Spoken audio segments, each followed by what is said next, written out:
আজকে আমি যদি বলি শিক্ষককে অপমানের ব্যাঙ বানিয়ে রাখার এ দায় কার? শিক্ষক শব্দটা শুনলে একসময় শ্রদ্ধায় ভালোবাসায় নতজানু হতাম।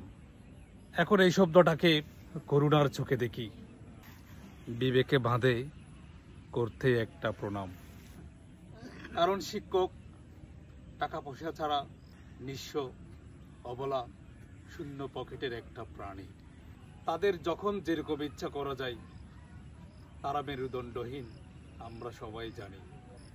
শিক্ষক মানে আজ ঋণে জর্জরিত, দান করার ভয়ে লুকিয়ে থাকা লোকটি। কোথাও দাওয়াত পায় না, কারণ চিঠি যে বিলি হয়ে গেল সবটি।